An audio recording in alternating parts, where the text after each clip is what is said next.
درنو دوستانو سلامونه می ومنئ. هیله ده ټول جوړ او روغ یاست. نن موږ د غین درس وایو. غین د پښتو الفبا 23م توری دی. غین د غ آواز ورکوي او په انګلیسي باندې په جی اچ لیکل کیږي. ستاسې عین په یاد وو؟ له عین څخه عینکې راتلې. د عین او غین ترمنځ ډیر فرق نسته. عین هیڅ نه درلودله، خو غین چې دی هغه پر سر باندې ټکی لري. نو راځئ د غین درس ته ولاړ سو.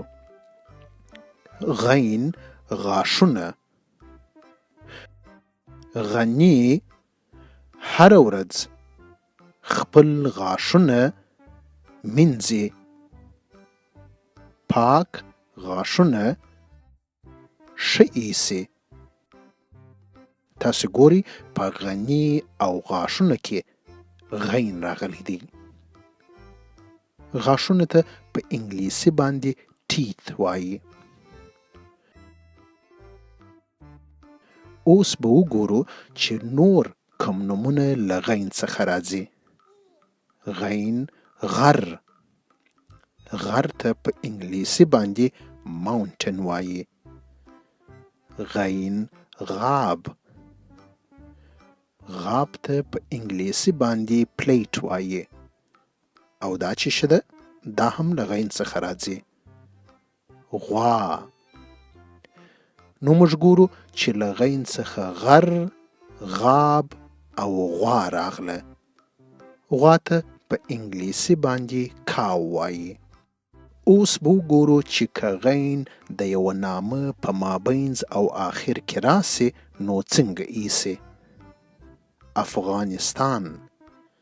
په افغانستان کې غین په مابینځ کې راغلی دی. او بیرغ. په بیرغ کې غین په آخر کې راغلی دی.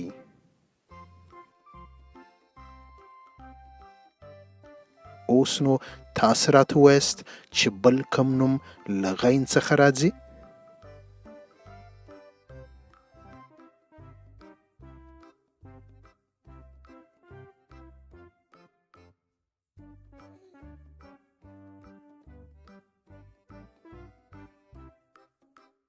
آفرین. دا درس به تاسو په خپلو کتابچو کې ولیکئ او خپل مور و پلار ته به یې ښکاره کړئ. غین غاښونه. غني هره ورځ خپل غاښونه مینځي. پاک غاښونه ښه ایسي. تر بیا مو پر خدای سپارم، په مخه مو ښه.